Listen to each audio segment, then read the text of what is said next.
Hello guys, welcome back in ऐसे classes of chemistry for class 11।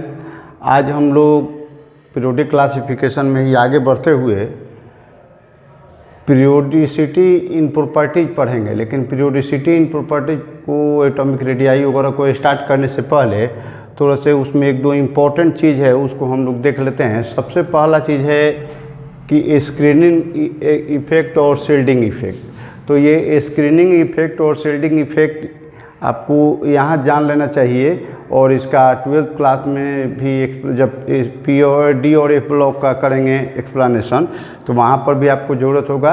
आपसे ये question Zeeman वगैरह में या कॉम्पिटिटिव में पूछे जा सकते हैं। वैसे एनसीईआरटी में इसकी चर्चा बहुत कम है, लेकिन एक इम्पॉर्टेंट पॉइंट है, इसलिए मैं इसको थोड़ा सा क्लियर कर दे रहा हूँ। तो ये स्क्रीनिंग इफेक्ट और शील्डिंग इफेक्ट को हम पहले डिफाइन करते हैं कि the decrease in the force of attraction exerted by the nucleus on the valence electrons due to the presence of electrons in the inner cells is called a screening effect or shielding effect. The screening effect constant is represented by sigma and is determined by the Slater's rule. तो सबसे पहले थोड़ा सा हम लोग ये decrease in force of attraction क्यों होता है, क्या है, या उसी को हम लोग शील्डिंग इफेक्ट कहते हैं। तो ये क्या होता है? तो जैसे कि आप जानते हैं कि कोई भी एटम होता है तो उसके सेंटर में न्यूक्लियस होता है, और न्यूक्लियस में आपका पॉजिटिव चार्ज होता है और न्यूट्रॉन भी होते हैं। तो न्यूट्रॉन तो आपके न्यूट्रल होते हैं, इसलिए टोटल पॉजिटिव चार्ज सेंट्रलाइज होता है सेंटर में, और जितना पॉजिटिव चार्ज होता है उतने ही निगेटिव चार्ज उसके सराउंडिंग में होता है, और वो निगेटिव चार्ज डिफरेंट ऑर्बिट्स में इलेक्ट्रॉन के फॉर्म में एग्जिस्ट करता है। इतना क्लियर है, सारे लोग जानते हैं। अब होता क्या है कि जो वैलेंस इलेक्ट्रॉन होते हैं, अगर उनका ऑर्बिट नंबर 2, 3, 4 मतलब ज़्यादा होता है, जैसे जैसे बाहर जाते हैं, तो चूँकि यहाँ पर न्यूक्लियस चार्ज ज़्यादा है, नंबर ऑर्बिट बढ़ेगा, एटॉमिक नंबर बढ़ेगा, तो न्यूक्लियस चार्ज भी बढ़ेगा। तो न्यूक्लियस का जो चार्ज है प्लस चार्ज, और बाहर में जो वैलेंस इलेक्ट्रॉन्स हैं, अगर उन पर देखा जाए तो जैसे हम लोग जनरल इलेक्ट्रोस्टैटिक फोर्स के लॉ में जानते हैं कि लॉ ऑफ सुपरपोजिशन लागू होता है, यानी बाहर का कोई एक वैलेंस इलेक्ट्रॉन का लिया जाए और न्यूक्लियस के साथ ज़्यादा नंबर है, तो उनके बीच में फोर्स ऑफ अट्रैक्शन का वैल्यू ज़्यादा होना चाहिए कूलम्ब्स लॉ के अनुसार। लेकिन ऐसा देखा जाता है कि जब एटॉमिक साइज बढ़ने लगता है धीरे धीरे, या कुछ भी होता है, तो उसमें जो वैलेंस इलेक्ट्रॉन पर जितना होना चाहिए कूलम्ब्स लॉ के अनुसार फोर्स ऑफ अट्रैक्शन, उतना फोर्स ऑफ अट्रैक्शन नहीं पाया जाता है, उतना फोर्स ऑफ अट्रैक्शन नहीं पाया जाता है। तो नहीं पाए जाने का कारण क्या है कि अंदर में जो बाहर के वैलेंस इलेक्ट्रॉन्स हैं, उनके अंदर वाले सेल में और जितने इलेक्ट्रॉन हैं, या उस सेल में भी, वैलेंस सेल में भी अदर इलेक्ट्रॉन्स अगर प्रेजेंट हैं, तो उनके बीच में कुछ ना कुछ रिपल्सन क्रिएट होता है। यहाँ न्यूक्लियस और इलेक्ट्रॉन के बीच में तो अट्रैक्शन क्रिएट हो रहा था, तो ये अट्रैक्शन का फोर्स ज़्यादा होना चाहिए, लेकिन बीच बीच में इलेक्ट्रॉन भी हैं, तो ये इलेक्ट्रॉन का कुछ ना कुछ उस पर रिपल्सिव फोर्स भी काम करता है। तो एक तरह से हम ये भी कह सकते हैं कि जैसे लॉ ऑफ सुपरपोजिशन होता है, तो उसी के हिसाब से ये कुछ काम करता है, लेकिन डायरेक्टली जितना अमाउंट होना चाहिए लॉ ऑफ सुपरपोजिशन के हिसाब से उतना नहीं करके सबका कंबाइंड इफेक्ट जो होता है, तो उसमें कुछ ना कुछ इरेगुलर में चेंज आता है, और उसका फोर्स ऑफ अट्रैक्शन जो वैलेंस इलेक्ट्रॉन का है और न्यूक्लियस के साथ है, तो ये कम हो जाता है, जितना एक्सपेक्टेड होना चाहिए उससे ये कम हो जाता है। तो वो जो डिक्रीज होता है फोर्स ऑफ अट्रैक्शन में, उसी को हम लोग स्क्रीनिंग इफेक्ट या शील्डिंग इफेक्ट कहते हैं। अब उसका रिप्रेजेंटेशन हम लोग करते हैं सिग्मा के द्वारा। उसके कैलकुलेशन के लिए दिया जाता है, तो कैलकुलेशन हम करते हैं तो उसके लिए स्लेटर्स के कुछ रूल्स हैं, 5-6 रूल्स हैं, 1 बाय 1 को हम लोग समझ लेते हैं। तो स्लेटर्स रूल में कहता है कि NS और NP ऑर्बिटल इलेक्ट्रॉन्स के लिए, अगर NS हो और NP हो, तो N मतलब आउटर वैलेंस सेल का S और वैलेंस सेल का P, तो S और P ऑर्बिटल्स के जब इलेक्ट्रॉन हैं, तो उनके लिए देखिए पहला रूल कहता है कि the electronic configuration is written in the following order and grouping. ऐसा एक पार्टिकुलर ग्रुप बनाया जाता है, जैसे 1s हो गया, फिर 2s 2p, 3s 3p, फिर 3d हो गया, फिर 4s 4p, 4d 4f हो गया, फिर 5s 5p, फिर 5d 5f, फिर 6s 6p, और रहता है उसका तो 6d 6f, ऐसे बढ़ते जाते हैं। यानी एस पहले वाले में तो केवल एस होता है, दूसरे वाले में एसपी होता है, तो एसपी को एक साथ और बाकी जो डी है या फिर डीएफ है तो उसको एक साथ हम लोग ग्रुपिंग कर लेते हैं ऐसे। इसके बाद electrons in any group to the right of the NS-NP group contribute nothing to the shading effect. यानी जिस एसपी ग्रुप की बात करें तो एसपी ग्रुप कहीं भी हो, चाहे यहाँ हो, चाहे यहाँ हो, चाहे यहाँ हो, तो उसके राइट में जो लिखे गए हैं यानी उसके जो बाद लिखे गए हैं पेयर, उन पेयर का कोई भी शेडिंग इफेक्ट कंट्रीब्यूशन नहीं होता है। यानी बाहर वाले शेड नहीं करते हैं, अंदर वाले से ही मतलब होता है। ये बात क्लियर हो गई। इसके बाद तीसरा कहता है कि all the electrons in the NS and NP group shield the valence electrons to an extent of 0.35 each except for 1s and 1s electron for which a value of 0.3 seems to work better। तो ये rule क्या कहता है कि all the electrons in the NS and NP group shield the valence electrons to an extent of, मतलब जो valence electron है तो उसके पहले NS और NP ग्रुप के जो भी इलेक्ट्रॉन होंगे तो हर एक इलेक्ट्रॉन का कंट्रीब्यूशन कितना होगा, तो 0.35। ये नंबर याद रखना है। NS NP ग्रुप जो शील्ड करेगा, बाहर वाला तो शील्ड करेगा नहीं, और जहाँ है तो अंदर वाला करेगा या सेम के कुछ करेंगे। तो अगर NS और NP ग्रुप के हैं बैलेंस इलेक्ट्रॉन को जब शील्ड करना है तो उनमें से हर एक इलेक्ट्रॉन का शील्डिंग इफेक्ट कितना होगा, तो 0.35। अब इसके बाद अगर ये 1s है, NS और NP में NP नहीं हो 1s के लिए है, तो अगर 1s करता है तो 0.3 लेता है, 0.35 नहीं लेता है। इसके बाद है नेक्स्ट रूल दिया कि all electrons in the n-1 shell, n तो आपका वैलेंस सेल हो गया, तो n-1 सेल के जो इलेक्ट्रॉन्स हैं तो contribute 0.85 each to the screening constant. यानी सिग्मा के वैल्यू के लिए वो वैल्यू कितना देंगे, हर इलेक्ट्रॉन देगा हमारा 0.85। कौन, तो n-1 वाला वैलेंस इलेक्ट्रॉन के जस्ट पहले वाला जो सेल है उसके हर एक इलेक्ट्रॉन 0.85 देंगे। क्लियर। और NS और NP के तो कितना दिए, 0.35, 1s था तो वहाँ पर 0। तो अभी तक हमने क्या याद किया कि NS NP के होंगे इलेक्ट्रॉन तो उनका इफेक्ट होगा 0.35 except 1s in which it is 0.3। इसके बाद n-1 सेल के ईच इलेक्ट्रॉन कितना कंट्रीब्यूट करेंगे, तो 0.85। और फिफ्थ रूल कहता है कि all electrons in the n-2 shell or lower shield completely, that is their contribution is 1.00 each.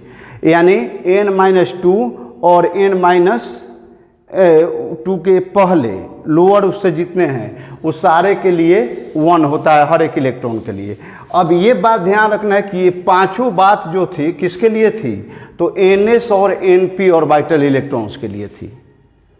अब जब हम बात करते हैं D और F ऑर्बिटल की, तो for D and F electrons जो होते हैं तो D और F इलेक्ट्रॉन के लिए क्या होगा कि इसमें फर्स्ट, सेकंड और थर्ड रूल, यानी ये रूल और ये तीनों सेम रहते हैं, लेकिन 4 और 5 अप्लीकेबल नहीं होते हैं। ये वाले जो रूल होते हैं ये D और F में अप्लीकेबल नहीं होते हैं। इस रूल में क्या कहा कि n-1 में हर एक जो होगा वो 0.85 करेगा, n-2 में होगा तो 1 करेगा। तो ये रूल लागू नहीं करके वहाँ पर होता है कि क्या लिखा गया है कि rules 1, 2 and 3 are the same and 4 as well as 5 are replaced by the rule 6। अब 6 रूल यहाँ दिया गया है।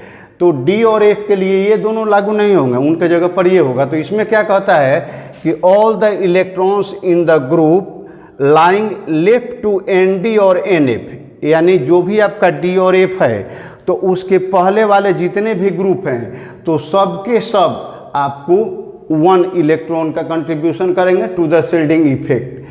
अब इसके कुछ एग्जाम्पल्स दिए गए हैं शील्डिंग इफेक्ट के लिए। तो इसमें क्या है कि जैसे देखिए लिथियम है, तो लिथियम के लिए इलेक्ट्रॉनिक कॉन्फ़िगरेशन ग्रुपिंग वाइज लिखते हैं तो 1s2 2s1 हो गया। अब इसमें S1 का हमको चाहिए कितना है, तो NS1 टाइप का है, ये NSP और NS और NP टाइप का है, तो P तो नहीं है, NS1 है। तो इसमें क्या कहता है कि इसके पहले वाले जो होंगे तो उसमें 0.35 एक का होगा। तो यहाँ पर देख रहे हैं कि इसके लिए शील्डिंग इफेक्ट हमको निकालना है, तो इसके पहले S में 2 इलेक्ट्रॉन हैं और S में 2 इलेक्ट्रॉन हैं, तो क्या करेगा, तो 2 × 0.85 यानी 1.7। ये रूल आपका लागू हो गया। All electrons in n-1 shell contribute 0.85 into this। तो यहाँ इसके पहले वाले में कितने थे, 2 थे, और जो n-1 में है, चूँकि ये S वाले का है, यहाँ पर NS वाला ऑर्बिटल के इलेक्ट्रॉन की बात हो रही है, तो इसके पहले 2 हैं तो 2 × 0.85 यानी 1.7 हो गया। ऐसे ही सोडियम में अगर बात करें तो सोडियम में कितने इलेक्ट्रॉनिक कॉन्फ़िगरेशन होता है, 1s2 2s2 2p6 3s1। तो अब इस S1 के लिए हम बात करेंगे तो देखिए इसके n-1 में कितना है, तो थर्ड वाला ऑर्बिट लास्ट है, बैलेंस है, तो इसके पहले 2 वाला जो होगा वो आपका उसके जस्ट पहले वाला हो गया n-1 वाला, तो वो कितना, उसमें कितने इलेक्ट्रॉन है, तो 2 और 6 8, तो 2 + 6 8 इलेक्ट्रॉन है, और n-1 में हर एक इलेक्ट्रॉन 0.85 का दे रहा है, तो ये कितना हो जाएगा, तो 8 × 0.85। और इसके साथ ये भी तो हैं, तो ये भी कुछ करेंगे तो n-2 में आ जा रहा है, तो यहाँ पर n-2 में कितने हैं, 2 हैं, तो इसका मतलब कि 2 × n-2 वाला कितना दे रहा है, तो हर जगह 1 दे रहा है, तो 2 × 1 इसको सिंपल करेंगे तो 8.8 आ जाएगा। ऐसे ही अब पोटेशियम की बात करते हैं, तो पोटेशियम में देखिए सेम उसी टाइप का है, यहाँ 4s1 है, तो इसके जस्ट पहले कितने हैं, 2 और 6 8 हो गए, तो 8 × 0.85 क्लियर। और प्लस में अब उसके पहले के जितने हैं सबको 1 1 करेंगे, तो इसके पहले कितने हो गए, 6 और 2 8 और 2 10, तो 10 × 1 यानी जो इसको सीधा करेंगे तो 16.8 हो जाएगा। इसी तरीके से अगर बेरिलियम की बात करें तो बेरिलियम में क्या हो गया कि 1s2 2s2, तो अब जब 2s2 हो गए तो इसमें देखिए क्या हो रहा है, इसमें हो रहा है कि यहाँ पर ईच इलेक्ट्रॉन के लिए निकालना है, सिग्मा तो निकलेगा तो ईच इलेक्ट्रॉन के लिए निकलेगा, तो यहाँ पर तो एक ही इलेक्ट्रॉन है, तो जैसे सेकंड वाला बैलेंस का दूसरा कोई नहीं था, तो सीधे n-1 वाले से बात करते थे या n-2 वाले से बात करते थे। लेकिन इसमें B है तो इसके लास्ट ऑर्बिट में बैलेंस इनमें 2 इलेक्ट्रॉन हैं, तो हर एक इलेक्ट्रॉन के लिए एक इलेक्ट्रॉन एक्स्ट्रा हो गया उसी ग्रुप में। तो जब एक इलेक्ट्रॉन की बात करेंगे सिग्मा के लिए तो दूसरा इलेक्ट्रॉन उस ग्रुप का बचा हुआ है, और सेम ग्रुप का बचा हुआ है, तो क्या कहता है रूल की all the electrons in NS and NP group shield the valence electron to an extent of 0.35, और 1s अगर रहता जैसे हीलियम के केस में होता तो वहाँ पर 0.3 होता। तो यहाँ पर क्या होगा आपका बेरिलियम के लिए कि इसमें जो एक इलेक्ट्रॉन बचेगा उसका हो जाएगा 0.35, तो आप यहाँ 1 × 0.35 लिखिए, चाहे सीधा 0.35 लिख दिए। इसके पहले वाले में कितने बचे, तो यहाँ 2 इलेक्ट्रॉन, और रूल क्या कहता है कि n-1 में जो होगा वो आपका 0.85 करेगा, तो यहाँ हो गया 0.35 प्लस 2 × 0.85, इसको सिंपल करेंगे तो आपका हो जाएगा 2.05 क्लियर। अब यहाँ पर बोरॉन की बात करते हैं, तो बोरॉन में क्या देख रहे हैं कि 1s2 2s2 2p1, तो हर एक इलेक्ट्रॉन के लिए जब निकालेंगे इसमें से तो NS-NP टाइप का है ना, Na 2s2 भी है 2p1 है, तो NS में भी कुछ है NP में भी है, तो यहाँ पर केवल से बैलेंस सेल में एक नहीं है, एक से ज़्यादा हैं, तो एक से ज़्यादा हैं तो उसके बाकी एक को छोड़ करके बाकी जो होंगे वो भी कंट्रीब्यूट करेंगे कुछ शील्डिंग, और वो शील्डिंग कितना होगा तो 0.35 के बराबर। तो जब इसमें हम बात करेंगे बोरॉन के लिए तो एक छोड़ेंगे तो कोई भी एक, चाहे इसका एक लें चाहे, तो 3 है तो 3 में हर एक इलेक्ट्रॉन को एक को छोड़ेंगे तो 2 अपना शील्डिंग इफेक्ट दिखाएंगे, और सेम बैलेंस सेल वाले, और उनका 0.35 ईच का होता है, तो उसका वैल्यू कितना हो गया, तो 2 × 0.35। इसमें के 2 इलेक्ट्रॉन जो बचे हैं, जिसकी बात हम कर रहे हैं, कोई भी इलेक्ट्रॉन हर एक की बात करें, तो एक को छोड़कर के बाकी 2 हैं, वो अपना शील्डिंग इफेक्ट कितना दिखाए, तो 2 × 0.35। अब उसके पहले कितने बचे हुए हैं, तो उसके पहले आपके ये n-1 ग्रुप वाले हैं 2, तो 2 × 0.85, इसको सीधा करेंगे तो 2.40 हो जाएगा। ऐसे ही जिंक की बात करते हैं, तो जिंक की बात करते हैं तो जिंक का फॉर्मूला इलेक्ट्रॉनिक कॉन्फ़िगरेशन लिखते हैं कि 1s2 2s2 2p6 3s2 3p6 3d10 और 4s2। आप देख रहे हैं कि ग्रुपिंग में s और p को एक साथ करते हैं, d को और f को एक साथ करते हैं। तो अब ऐसा ग्रुपिंग बना लिए जो फर्स्ट रूल आपका कह रहा था इसके अनुसार। इसके बाद अब देखिए, अब इसमें पूछा गया है 2 बात, जैसे इस s वाले के लिए वैलेंस सेल में s है, उसके लिए कितना शील्डिंग इफेक्ट होगा, और 3d है तो इसमें अगर d के लिए पूछा जाए तो d वाले का शील्डिंग इफेक्ट कितना होगा। d वाले का यहाँ देखे थे ना, d और f के लिए अलग था, s और p के लिए अलग था, तो लास्ट वाला sp के लिए शील्डिंग इफेक्ट कितना, फिर यहाँ d वाले के लिए हम देखेंगे तो हर एक d के लिए कितना होगा और हर एक लास्ट वाले s के लिए कितना होगा, ये हम कैलकुलेट कर रहे हैं यहाँ पर। तो for a 4s electron, 4s का एक इलेक्ट्रॉन है, तो इसके लिए उसी में एक बच रहा है, चूँकि 2 है तो एक बच रहा है, और उसके बाद कितना है, तो यहाँ पर देख रहे हैं कि उसके जस्ट बिफोर यानी n-1 वाले में, तो वो कितना हो जा रहा है हमारा, तो d है, तो d वाले के लिए क्या कहा है, यहाँ पर d है ना, तो d वाले के लिए क्या कह रहा है कि फॉर d और f इलेक्ट्रॉन 1 2 3 तो रहेगा, लेकिन 4 और 5 में क्या कहता है कि सब का 1 होगा। यहाँ पर देख रहे हैं, all the electrons in the group lying left to the nd और nf group contribute 1 each shielding effect. तो अब यहाँ पर हम क्या देख रहे हैं कि for a 4s electron sigma का वैल्यू कितना हो जाएगा। तो देखिए अब यहाँ पर कह रहा है कि d में जो है nd और nf है, तो उसके पहले लेफ्ट में जो है, तो d तो यहाँ है ना, तो d के लेफ्ट में कितना आ रहा है, तो 2 और आपके ये थर्ड है ना 3d है, तो 3d में तो उसके जस्ट पहले कितने आ रहे हैं, तो 3d के पहले यानी 2 में और 1 में आएंगे, तो आपके कितने हुए 6 और 2 8 और 2 10, तो ये दोनों आपके 1 1 करेंगे यानी 10 × 1। इसके बाद कह रहा है कि n-1 में 0.85 होता है, तो 0.85 किसके लिए हम देख रहे हैं कि s वाले के लिए देख रहे हैं। यहाँ पर ये ध्यान देना है कि इसमें कौन सा रूल लागू होगा। एक बार फिर से इसको देख लीजिए, Zn है तो जब इसमें 4s इलेक्ट्रॉन की बात कर रहे हैं, तो 4s इलेक्ट्रॉन की बात करेंगे तो उसका रूल हम किसके अनुसार लगाएंगे, तो उसका रूल हम इनके अनुसार लगाएंगे, ns और np वाले के अनुसार। तो जब ns और np की बात करते हैं तो इस केस में हमारे ये सिग्मा का वैल्यू कितना होगा, तो देखिए यहाँ पर है 4s, तो इसके लिए कह रहा है कि 10 × 1, 10 × 1 माने क्या, यहाँ से लेकर के यहाँ तक, यानी n-2 में कह रहा है ना कि हर एक में 1 लगेगा, तो n-1 के लिए 2 2 4 और 6 10 इलेक्ट्रॉन के लिए 1 हो गया। इसके बाद अब n-1 के लिए कितना था, तो 0.85, तो देखिए कि n-1 में इसमें है कितना, तो यहाँ पर n-1 जब s के लिए n का वैल्यू 4 है, तो अब उसके पहले आएंगे तो कितना है, तो 10 और 6 और 2 टोटल 18 हो गए, तो 18 × 0.85 हो गया। इसके बाद इस 4s में चल रहे हैं तो इसमें भी तो एक है, और उस सेम में है तो सेम का 0.35, तो 1 × 0.35 सबको ऐड किए तो 25.65 हो गया इसका। अब वही अगर 3d के इसके ईच इलेक्ट्रॉन की बात करते हैं, तो इसके ईच इलेक्ट्रॉन की बात करेंगे तो इसका कोई कंट्रीब्यूशन नहीं होगा। 3d10 में से ईच इलेक्ट्रॉन की बात करेंगे तो 4s का कोई कंट्रीब्यूशन नहीं होगा।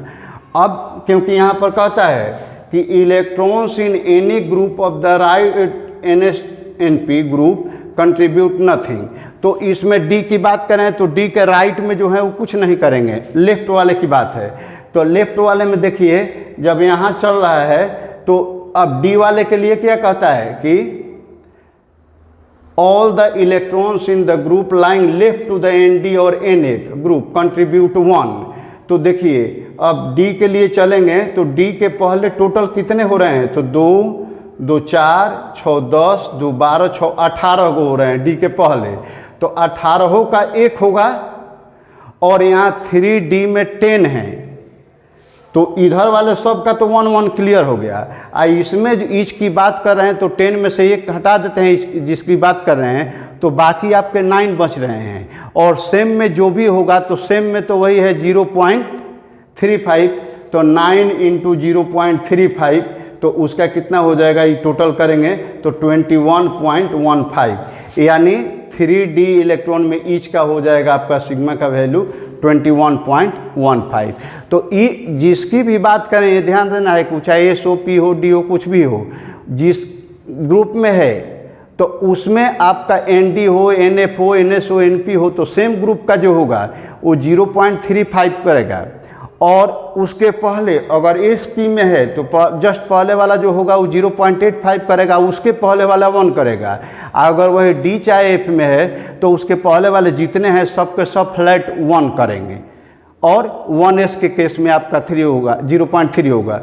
तो इस तरीके से हम लोग किसी भी एलिमेंट के किसी भी इलेक्ट्रॉन के लिए ये शेल्डिंग इफेक्ट कांस्टेंट यानी सिग्मा का वैल्यू इन रूल को फॉलो करके आसानी से हम लोग कैलकुलेट कर सकते हैं। तो आप वीडियो को पॉज करके इसको रूल को नोट कर लीजिएगा, और नोट करने के बाद इनके और भी जो कैलकुलेशंस है आप आसानी से कर सकते हैं। अगर कहीं डाउट होता है तो आप ये व्हाट्सएप से या कमेंट बॉक्स से लिख करके शेयर कर सकते हैं और उसके बारे में जान सकते हैं। इसके बाद हम लोग इफेक्टिव न्यूक्लियर चार्ज की बात करते हैं। अब देखिए इफेक्टिव न्यूक्लियर चार्ज जो होता है तो बेसिकली जो न्यूक्लियस में चार्ज होता है इतना, तो न्यूक्लियस में चार्ज उसके एटॉमिक नंबर के बराबर होता है, आप जानते हैं Z के बराबर। तो उसमें से उसके सिग्मा यानी शेल्डिंग इफेक्ट कांस्टेंट का वैल्यू जब हम माइनस करते हैं तो जो हमारा बचता है वैल्यू वही इफेक्टिव न्यूक्लियर चार्ज या नेट चार्ज कहलाता है। तो the actual nuclear charge whose electrostatic force of attraction is being expressed by the outer electron। Valence के लिए देखना, इफेक्टिव न्यूक्लियर चार्ज जो भी होगा तो वैलेंस से रिलेटेड होगा। तो वैलेंस पर कितना इफेक्टिव न्यूक्लियर चार्ज हो रहा है या नेट चार्ज कितना हो रहा है, तो उसी चार्ज को हम लोग इफेक्टिव न्यूक्लियर चार्ज कहते हैं। यानी वैलेंस सेल के इलेक्ट्रॉन्स द्वारा जो एक्सपीरियंस्ड होता है चार्ज नेट रूप में, वही उसका एक्चुअल न्यूक्लियर चार्ज कहलाता है। तो या इफेक्टिव न्यूक्लियर चार्ज, तो it is represented by Z star, Z पर एक चिन्ह देता है सिंबल स्टार का, और it is related to actual charge Z by the formula Z star equals to Z minus sigma. Sigma means वही scanning effect constant, तो उसको माइनस कर देंगे तो हो जाएगा। और इफेक्ट इसको वर्ड में भी लिख सकते हैं कि effective nuclear charge equals to actual nuclear charge minus shielding constant sigma. अब magnitude of effective nuclear charge जो होता है तो यह पीरियड में इंक्रीज करता है लेफ़्ट टू राइट। देखिए हम लोग जो अब धीरे धीरे शुरुआत कर दिए हैं वेरिएशन डिफरेंट ट्रेंड्स के बारे में पढ़ने के लिए पीरियोडिक टेबल में, तो हमेशा याद रखिएगा कि पीरियोडिक टेबल में कोई भी कंपैरिजन करते हैं तो याद करने के लिए हम लोग लेफ़्ट टू राइट मूव करते हैं, और ग्रुप में अगर आते हैं तो टॉप टू बॉटम आते हैं। जो हमारा राइटिंग का जनरल स्टाइल होता है left to right and top to bottom, तो वैसे ही कोई भी चीज़ कंपेयर करेंगे तो पीरियड में लेफ़्ट टू राइट और ग्रुप में टॉप टू बॉटम। तो ये जो magnitude of effective nuclear charge होता है तो ये पीरियड में लेफ़्ट टू राइट जाने पर इंक्रीज करता है। क्यों? तो क्योंकि वहाँ पर न्यूक्लियर चार्ज आपका बढ़ते जाता है, एटॉमिक नंबर बढ़ेगा तो न्यूक्लियर चार्ज बढ़ेगा, और जो रिड्यूसिंग इफेक्ट होता है तो रिस्पेक्टिवली कम होते जाता है, इसलिए कुछ ना कुछ ऐड होते जाता है चार्ज। तो इन ए सब group of normal elements the magnitude of effective nuclear charge remains almost the same, क्योंकि जब Sp जो जनरल मेटल्स होते हैं इस ग्रुप में, तो उसमें नॉर्मल एलिमेंट्स के लिए आप ये चाहे मेटल हो या नॉन मेटल, नॉर्मल के लिए जब हम चलेंगे तो जिस हिसाब से एस और पी ब्लॉक के जो हैं, तो उसमें जिस हिसाब से आपका बढ़ता है ये न्यूक्लियर चार्ज और उसी हिसाब से शेडिंग पे सिग्मा का वैल्यू भी बढ़ता है, तो दोनों का डिफरेंस लगभग कम होते जाता है, सेम रहता है। जितना इधर बढ़ाइए वो लगभग उतना ही इधर बढ़ाइए, तो इसका वैल्यू जो होगा वो तो अनचेंज रहेगा ना। जे अगर ये वैल्यू इसमें से इसका माइनस करने पर हो रहा है, तो जैसे मान लीजिए कि यहाँ पर 5 है और यहाँ पर 2 है, तो 5 - 2 कर रहे हैं तो कितना आ रहा है, 3 आ रहा है। अब मान लीजिए कि 2 इसमें भी बढ़ा दिए, 7 कर दिया, 2 इसमें भी बढ़ा दिए, 4 कर दीजिए, तो भी क्या आएगा, 3 आएगा ना। तो यानी एस और पी के लिए जब एटॉमिक नंबर बढ़ता है तो उस कंडीशन में जितना जेड बढ़ता है लगभग उतना ही सिग्मा का वैल्यू बढ़ जाता है, तो इसलिए जेड स्टार आपका ऑलमोस्ट सेम रहता है। इसके बाद the magnitude of a screening constant in the case of S and P block element increases in a period as well as in a group as the atomic number increases. यानी atomic number increase करने के साथ साथ आपका screening constant का value जो sigma का value है, तो वो ग्रुप में भी लेफ़्ट टू राइट चलते हैं, पीरियड में लेफ़्ट टू राइट चलिए या ग्रुप में टॉप से बॉटम आइए, तो ये इंक्रीज ही करते जाता है। जनरली ज़्यादातर केसेज में आप देखेंगे ना, कुछ प्रॉपर्टीज या ट्रेंड्स को छोड़ करके, कि अगर ग्रुप में हम लेफ़्ट टू राइट जा रहे हैं और वह प्रॉपर्टी या वो करेक्टरिस्टिक अगर आपका डिक्रीज कर रहा है, तो टॉप टू बॉटम आने पर जनरली इंक्रीज करेगा। अगर लेफ़्ट टू राइट जाने पर पीरियड में आपका इंक्रीज कर रहा है, तो टॉप टू बॉटम आने पर आपका डिक्रीज करेगा। लेकिन कहीं कहीं एक्सेप्शनल ऐसे आते हैं, तो ये भी एक शील्डिंग इफेक्ट कांस्टेंट भी उसी टाइप का हो गया कि लेफ्ट से राइट भी बढ़ेगा, टॉप से बॉटम में भी बढ़ेगा। इसके बाद ट्रेंड्स इन फिजिकल प्रॉपर्टीज में कुछ चर्चा करेंगे इसमें। तो एटॉमिक रेडियस, तो एटॉमिक रेडियस को तो सीधे हम डिफाइन करते हैं कि assuming atoms to be spherical, the distance between the nucleus and the outermost orbit of the atom is called the atomic radius of the element. लेकिन यहाँ पर बात आ रही है कि एज्यूमिंग एटम्स क्यों कहा जाता है। तो आप जानते हैं कि जनरली एटम जो होते हैं इनर्ट गैसेज को छोड़कर के बाकी जो एटम्स होते हैं तो सब कहीं ना कहीं कंबाइंड फॉर्म में रहते हैं, चाहे वो मेटेलिक बॉन्ड या क्रिस्टल बॉन्ड में जुड़े हों या फिर कोवैलेंट बॉन्ड में जुड़े हों, जैसे भी हों, लेकिन वो किसी न किसी बॉन्ड द्वारा जुड़े होते हैं, वो बाहर नहीं होते हैं। तो एटम का शेप लगभग स्फेरिकल मानते हुए एज्यूमिंग एटम्स, इसीलिए assuming atoms to be spherical, इसीलिए बात की जाती है कि एग्जिस्टेंस रियल में ऐसा होता नहीं है, अलग अलग नहीं होते हैं एटम, लेकिन किसी न किसी कंबाइंड फॉर्म में है तो भी उनका माना जा सकता है स्फेरिकल फॉर्म में दोनों को। उस कंडीशन में दोनों के न्यूक्लियस के बीच में जो डिस्टेंस होता है उसी के हाफ को जनरली एटॉमिक रेडियस से डिफाइन करते हैं। अब ये जो कंबाइंड फॉर्म में होते हैं तो मेटेलिक स्ट्रक्चर, मेटेलिक बॉन्ड से भी जुड़े हो सकते हैं, कोवैलेंट बॉन्ड से भी जुड़े हो सकते हैं, वंडर वाल फोर्स से भी जुड़े हो सकते हैं। तो इसीलिए हम लोग 3 types of radii are commonly use. तो एक हो गया आपका कोवैलेंट रेडियाई, जब 2 सिमिलर टाइप के एटम, 2 एक ही एटम अगर कोवैलेंट बॉन्ड से जुड़े होते हैं तो दोनों के न्यूक्लियस के हाफ को हम लोग कोवैलेंट रेडियाई कहेंगे। वैसे क्रिस्टल मेटल जो होते हैं क्रिस्टल फॉर्म में होते हैं, तो क्रिस्टल फॉर्म में हैं तो उनके 2 एटम के न्यूक्लियस के बीच का जो डिस्टेंस होगा उसके हाफ को हम लोग क्रिस्टल रेडियाई कहेंगे। और वैसे ही 2 सेपरेटेड मॉलिक्यूल्स हैं जो एक दूसरे के क्लोज्ड हैं लेकिन आपस में बॉन्डिंग से जुड़े नहीं हैं, तो उस कंडीशन में दोनों एटम के बीच में जो न्यूक्लियस, दोनों एटम के न्यूक्लियस के बीच में जो डिस्टेंस होगा नॉन बॉन्डिंग होने के कंडीशन में, तो उनके हाफ पोजीशन को हम लोग वंडर वाल ये रेडियाई बोलेंगे। तो अब उसी को यहाँ पर डिफिनीशन के रूप में लिख दिया गया है, आप समझ लेंगे तो आप अपने से भी लिख सकते हैं। जैसे covalent radii equals to half of the distance between the nuclei of 2 like atoms bonded together by a single bond. Conceptually इसको समझना है। फिर क्रिस्टल रेडियाई और मेटेलिक रेडियाई बोलते हैं कि 1/2 of the distance between the nucleus of 2 adjacent metal atoms in its crystal. उनका जो क्रिस्टल फॉर्म होता है तो उसमें 2 एटम के बीच का हाफ हो जाएगा। फिर वंडर वाल रेडियाई हो गया कि 1/2 of the inner nuclear distance between 2 adjacent atoms belonging to the nearest neighboring molecules of A solid substance, यानी नॉन बाउंडिंग है लेकिन नियरेस्ट मोलिक्यूल्स हैं, तो उन मोलिक्यूल्स के बीच में आप जानते हैं कि वैन डर वाल्स फोर्स काम करता है। तो वैन डर वाल्स फोर्स काम करता है तो उसमें जो दो एटम के बीच में डिस्टेंस है उसका हाफ ले लेंगे तो उसको वैन डर वाल्स रेडियाई कहते हैं। तो ये डिफरेंट टाइप के एटॉमिक रेडियाई के बारे में हम लोग बात कर लिए।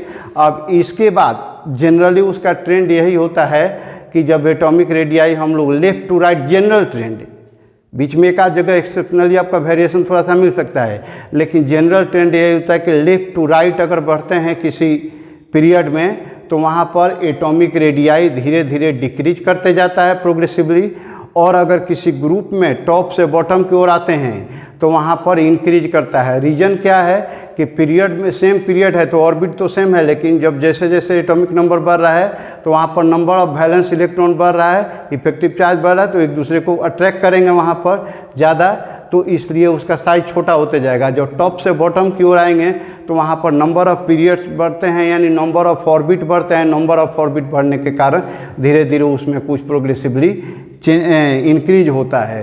तो बाद में आप देखेंगे कि ये ब्लॉक और पी ब्लॉक में जब आएंगे ए ब्लॉक एलिमेंट के लिए लेंथेनाइड्स और एक्टिनोइड्स के लिए, तो वहाँ पर थोड़ा सा इरेगुलर वेरिएशन होता है लेंथेनॉइड कंट्रैक्शन और एक्टिनोइड कंट्रैक्शन के कारण, तो उसकी बात है। लेकिन हम लोगों को अपने जनरल प्रॉपर्टी को देखना है तो टॉप से बॉटम इंक्रीज करता है। इसके बाद आयनिक रेडियाई और ऑनवार्ड्स, उसकी चर्चा हम लोग अगले वीडियो में करेंगे।